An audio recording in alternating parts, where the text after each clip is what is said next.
तो मार्केट्स में अभी ईवी का दौर चल रहा है, तो नॉर्मली हम लोगों को बहुत सारे ब्रांड्स का ईवी देखने को मिलता है और स्कूटर्स तो भर भर के हैं, लेकिन उन सब ब्रांड्स के अंदर में से कुछ ही ऐसे गिने हुए ब्रांड्स हैं जो काफ़ी प्रॉमिसिंग है और जिन पे बाइक्स भी अवेलेबल है। तो आज मैं स्कूटर्स के ऊपर कोई भी बात नहीं करूँगा, आज मैं सिर्फ और सिर्फ इलेक्ट्रिक बाइक्स के ऊपर मैं बात करूँगा और एक फुल कंपैरिजन करूँगा। तो इनमें से होगा टॉर्क का, रिवॉल्ट का, ओबेनरोर का और हॉप का। ओके, और ये जो कंपैरिजन होगा एक मैं चार्ट में आप लोगों के साथ पूरा स्क्रीन पर शेयर कर दूंगा, ताकि आप लोगों को ईजिली पता चले हर एक कंपनी का, हर एक बाइक्स का क्या क्या स्पेसिफिकेशंस है, कौन सा बेस्ट है। तो यहाँ पे फर्स्ट हम लोग बात करेंगे मोटर के बारे में, उसके बाद टॉर्क के बारे में, उसके बाद battery type, then battery capacity, then single charge या आई मीन आईटीसी रेंज कितना है, और उसके बाद claim range, that means real range, true range जिसको हम लोग बोल सकते हैं, और चार्जिंग टाइम, एंड लास्ट पे टॉप स्पीड। मुझे नहीं लगता है कि ये इस इतने सारे डिटेल्स और किसी वीडियो पे अभी तक दिखाया गया हो। अगर मैं गलत भी हो सकता हूँ, अगर आप लोगों को दिखा है तो प्लीज़ मुझे कमेंट सेक्शन में बोलिए। तो चलिए शुरू करते हैं फास्ट यहाँ पे मोटर से। फास्ट देख सकते हो आप लोग यहाँ पे टॉर्क का क्रेटॉस है, ठीक है। अभी यहाँ पे जो है टॉर्क यूज़ कर रहा है, यहाँ पे mid drive motor with 7.5 kilowatt, इस जिसका पिक पावर है 4 किलोवाट एंड 5.3 bhp।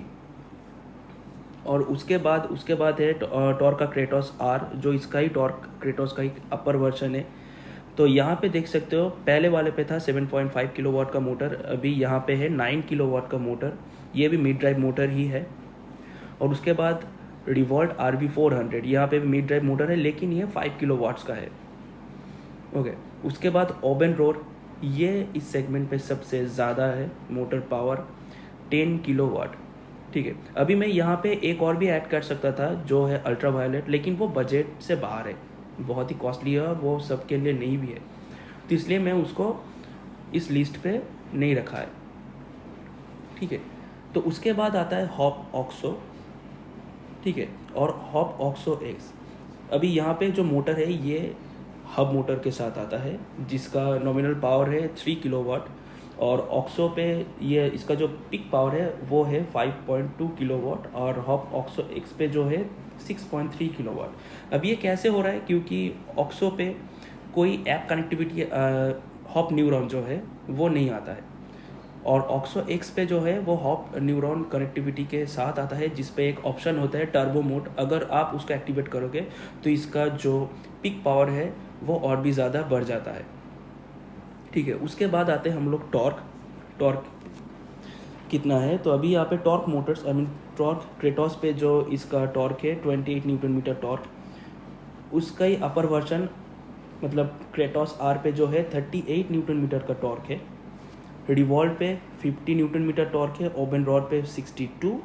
अभी देखिए यहाँ पे oxo and oxo x, oxo पे है 185 न्यूटन मीटर का टॉर्क, और ऑक्सो एक्स पे 200 न्यूटन मीटर का टॉर्क।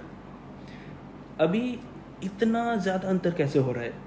यहाँ पे देखिए, अभी ये जो torque Kratos are, revolt RB400, ओबेनरोर, ये जो बाइक्स है इनमें सब मिड ड्राइव मोटर है, ठीक है। तो अभी इसका मोटर के साथ इसका चेन या फिर बेल्ट जो भी होता है, उससे जाके पिछले पहिए पे जब पावर ट्रांसफ़र होता है उसके बाद ये चढ़ना स्टार्ट करता है। इसके वजह से क्या होता है, थोड़ा सा टॉर्क वहाँ पर रिड्यूस हो जाता है। लेकिन अभी हब मोटर के साथ क्या होता है, हब मोटर डायरेक्ट व्हील में ही प्रोड्यूस करता है पावर, डायरेक्ट टॉर्क व्हील में ही ये प्रोड्यूस करता है, इसलिए यहाँ पे कोई भी चेन या फिर बेल्ट ड्राइव नहीं होता है, इसलिए डायरेक्ट इसका जो पावर है इतना ज़्यादा टॉर्क क्रिएट कर पाता है हब मोटर। प्लस यहाँ पे जैसे आप लोग देख सकते हो, यहाँ पे ओबेनरोर पे लिखा हुआ है मिड ड्राइव IPM-SM मोटर, ये यूज़ हो रहा है अभी ओला पे, ठीक है, interior permanent magnet synchronous motor. और यहाँ पे हॉप ऑक्सो और ऑक्सो एक्स पे भी जो हब मोटर है वो है PMSM motor, I mean permanent magnet synchronous motor, ये IPMSM के नीचे होता है, लेकिन हब BLDC मोटर से ऊपर होता है। जो PMSM मोटर होता है ना, BLDC मोटर से बहुत ज़्यादा पावरफुल होता है, बहुत ही ज़्यादा पावरफुल होता है। ठीक है, उसके बाद आते हैं हम लोग बैटरी टाइप। अभी ये जितना भी यहाँ पे बाइक्स है, इनमें सभी में लिथियम आयन बैटरी है, लेकिन टॉर्क क्रेटॉस और क्रेटॉस आर पे 4 किलोवाट का है, रिवॉल्ट RB400 पे 3.24 किलोवाट का है, और ओबेन रोड पे 4.4 किलोवाट का मोटर है, और ऑक्सो एंड ऑक्सो एक्स पे 3.7, थोड़ा सा कम देखने को मिलता है। और अभी जो मेन चीज़ है कि एक जो सवाल सभी के मन में रहता है, दिमाग में रहता है कि एक चार्ज पे ये कितना जाएगा। अभी ये वैरी करता है। IDC रेंज यहाँ पे देखो, torque Kratos and Kratos are का 180 किलोमीटर पर चार्ज, रिवॉल्ट का 156, ओबेन रोड का 200, और ऑक्सो एंड ऑक्सो एक्स का यहाँ पे 150 किलोमीटर है, लेकिन यहाँ पे भी लिखा होता है IDC रेंज 180 किलोमीटर। ठीक है, तो अभी आते हैं ट्रू रेंज। अभी आते हैं हम लोग ट्रू रेंज के ऊपर, मतलब एक्चुअल में कितना रेंज देगा। तो अभी यहाँ पे देख सकते हो कितना ज़्यादा फ़र्क हो रहा है। यहाँ पे टॉर्क क्रेटॉस और क्रेटॉस आर दोनों पे IDC रेंज था 180 किलोमीटर, लेकिन ट्रू रेंज हो जाता है इकोनॉमिक मोड पे 180 किलोमीटर। ठीक है, 180 किलोमीटर, और यहाँ पे ये जो पहले वाले पे जो लिखा हुआ है 180 किलोमीटर पर चार्ज, ये भी इकोनॉमिक में ही है। और यहाँ पे ये जो है 120 किलोमीटर, सॉरी यहाँ पे है 120 किलोमीटर पर चार्ज, इकोनॉमिक मोड पे है। कितना ज़्यादा कम है, 60 किलोमीटर कम। और अगर आप सिटी मोड पे चलाओगे, आई मीन और भी थोड़ा सा स्पीड पे, लगभग 60-65 या फिर 70, तो यहाँ पे आपको ट्रू रेंज मिलेगा 100 किलोमीटर पर चार्ज। और अगर sports mode, I mean top speed पे करीब चलाओगे, तो यहाँ पे 70 किलोमीटर पर चार्ज देखने को मिलेगा। सेम है यहाँ पे रिवॉल्ट पे यहाँ पे ARAI रेंज है 156, तो यहाँ पे इकोनॉमिक मोड पे, आई मीन ट्रू रेंज देखने को मिलेगा आपको 150 किलोमीटर, जो ठीक है। अगर ARAI रेंज से 5 या फिर 10 भी कम हो रहा है रेंज, तो फिर ठीक है, अच्छा है। और सिटी मोड पे आपको मिलेगा 100, और स्पोर्ट्स मोड पे मिलेगा 80।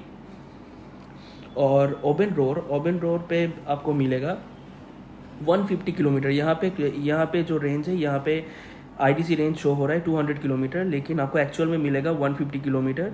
सिटी मोड पे 120 किलोमीटर, और स्पोर्ट्स मोड पे 100 किलोमीटर्स का रेंज आपको मिलेगा।